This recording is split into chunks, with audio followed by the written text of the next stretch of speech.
How many of you have ever felt jealousy? How about envy? How about towards a friend? How many of you have gone down the social media spiral, checked on a colleague's Facebook or a friend's Instagram and said, why her? Why not me? You know you have. We do this. I mean, Facebook's curated, right? We put the best out there. So we look at everything that's out there and adjust our opinions on everyone based on what they put out.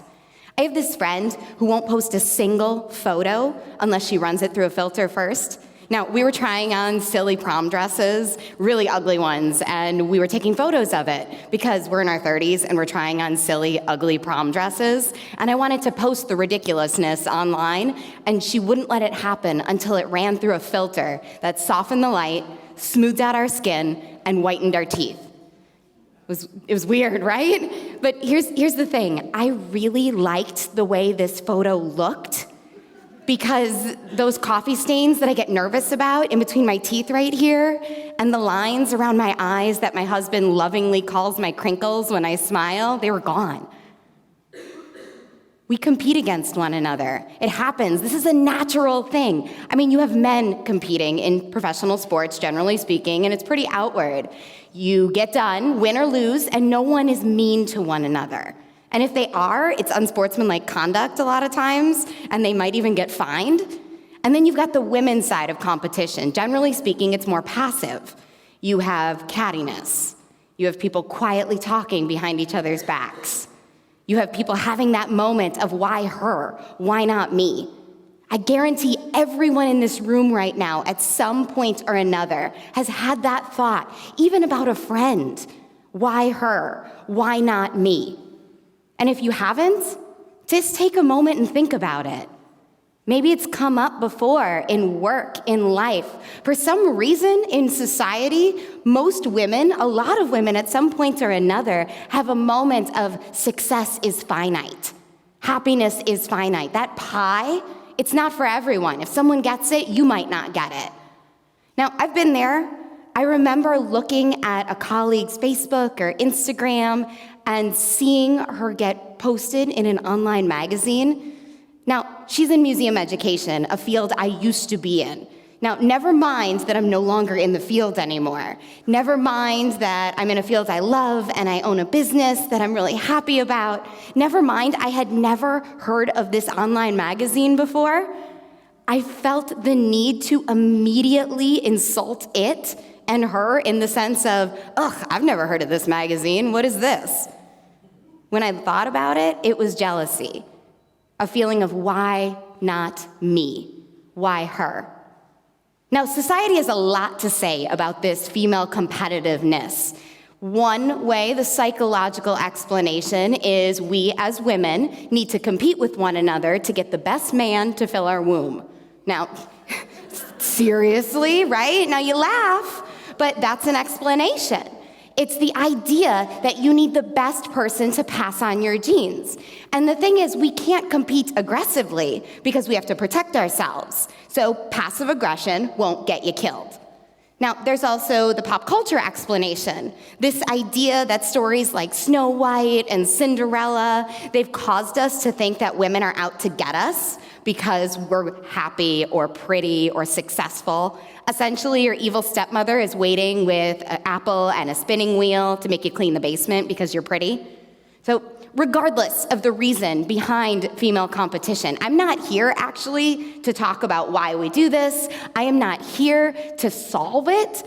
It doesn't matter why we do this, and it doesn't matter why this is happening. What matters is we deal with it and get past it. In 2013, a freelance journalist by the name of Anne Friedman posted the idea of shine theory. Now, if you haven't heard of shine theory, it's actually fantastic. It's the fact that these women that you might see, that you might feel envy or jealousy or that little ick feeling inside when you see how successful they are, those women, you befriend these women. And they cast their light on you.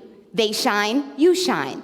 Now, like I said, I love the shine theory. I think it's fantastic. We should have powerful squads of women. The thing is, it's not enough. We owe it to ourselves to do more. We as women have gone through and go through and will go through so much that we're better than that. We actually need to yes and the shine theory. Now, yes and is my favorite improv principle to teach. I teach improv to non-actors, so I'm working with people that have no desire to be on stage.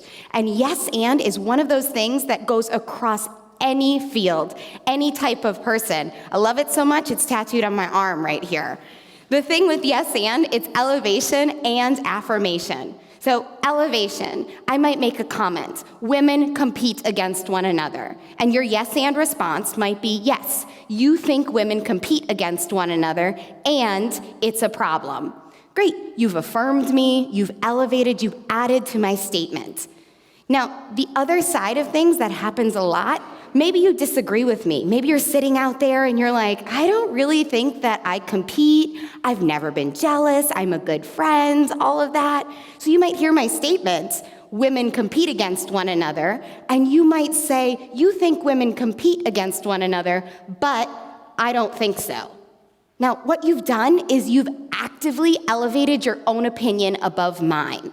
That but, that tiny word, has made your opinion more important. I don't think so. We but each other all the time. So applying yes and to the shine theory, we won't just find these amazing friends. And we won't just surround ourselves with these amazing women. We will actively elevate other people. We will cast our light purposefully on other people. Now think about this for a moment. If I not only worked to elevate myself, but also you, or you, and all of you actively elevated me, how many people would be on our side? We would all be looking out for one another instead of constantly looking out for ourselves. The improv idea is to look at other people and make other people look better. Because you look better, because other people look better. You're not just shining. You should be amazing all by yourself and independently. You should also purposefully cast your light on someone else. Purposely find that awesome coworker, woman, friend, mother-in-law, sister, anything, and elevate them. Yes, and them. If they're doing something cool, if someone's writing for an amazing online magazine, regardless, if you've never heard of it, tell someone about it. Hey, my friend did this really cool thing. Look at it.